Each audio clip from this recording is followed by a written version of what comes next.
All right, here we are looking at the Americana. Okay, the Americana from the mount right now.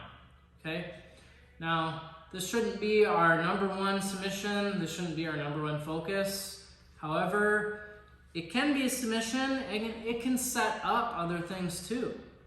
Okay, so this form of control is very good as a setup, or it can be used to, get your partner to react. A lot of times, if you're rolling with someone with jiu-jitsu and you're in the mount, if they're not good at escaping, they're just gonna sit there and tense up, and they won't let you grab their arms or their neck. They'll just be like a dead fish, just laying there doing nothing, except they're really strong though, okay? So, I wanna make sure that I can get a person's arms away from their body. If you just use one arm or push at one spot, it's hard to do. But if we grab like this with our thumb up on their wrist and their elbow, and I push it into them and out towards the ground, it is mechanically strong, okay? So I can get this grip and push into my partner's chest and push their elbow down, and now I push your wrist out. That's one way, a slower way. If they're really tucking their arms in and they don't want to move. If he doesn't want to move, I need to put pressure into him so he does. If they're not being 100% defensive, you don't have to do that. You can literally just go like this at the same time. So I'm going to push this arm to the ground, and I'm going to flip this hand over. Very important, because I want to bring my elbow next to his head to keep it away. If I can, I pull the hand in as much as I can. All right? So what I mean by that is I don't want this big angle with his arm or his hand away from me. I want his hand very close.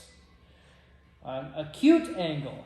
Okay? Now I come underneath the arm with my palm up and I grab the top of my hand. Not my wrist, my hand. If I put it on my hand, it pins his hand. If I put it on my wrist, it just holds my wrist. It doesn't add to the pinning power. A lot of people don't know that, okay? But if you do this, it will really hold their hand down. And if you do this, it will really hold their hand down. I have 3 things holding his hand down. My hands and my head.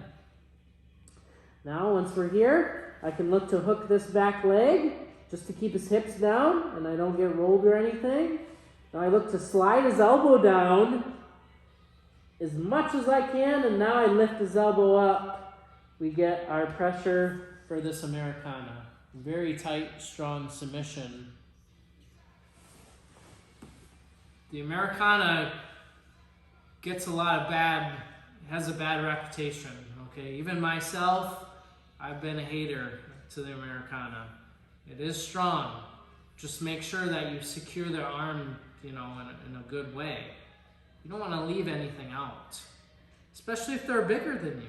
You have to be more exact. You have to be more precise.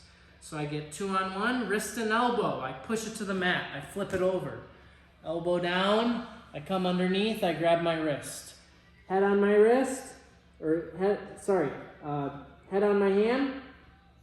I slide it back. I lift the elbow, and there it is. It's a shoulder lock. We're twisting the shoulder. All right? That's how this submission works. Another thing we could look at is this. All right? Maybe I push this down, and I don't want to go to the standard way. I want to spice it up, get more control. So I'm going to trade hands. So this is going to come here, and this is going to come around the head. Now I feed this to my hand. I do the same thing. I come underneath, grab my hand. I can't do the Americana yet. I have to slide my arm out, around, bring it to the head. Now I'm here, ready to go. We have the Americana.